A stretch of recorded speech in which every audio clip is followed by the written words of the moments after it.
Hey there, Tammy here with MyDentalGig today to talk to you about how to add a user to your existing profile.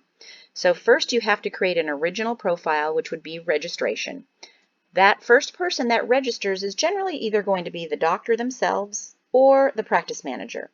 With that being said, the initial registrant is going to be labeled as an administrator, and only an administrator can add users. So with that being said, let's get started.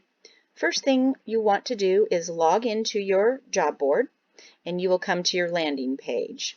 This is your landing page here. From there, you'll go over to the right where you will see your office name and select the drop-down arrow.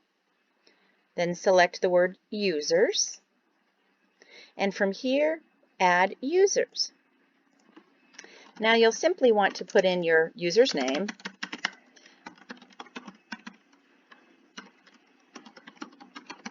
their email address, and select their role. Now there's a big difference between these two roles. A standard role is going to do everything for the most part from start to finish when it comes to posting a job, seeing applicants, hiring applicants, closing out invoices, and canceling jobs.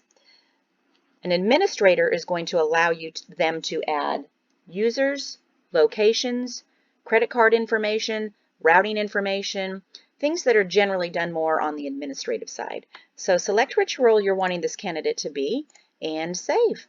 And then as you see, it added this new candidate as a user.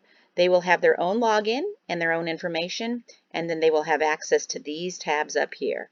So they'll be able to see their job board, they'll be able to post a job, they'll be able to hire a job once they have an applicant, they'll be able to view and close out their invoices, and they'll be able to message any applicants.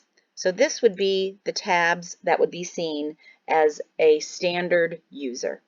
I hope this video was helpful, and I hope you all have a great day. Catch you next time.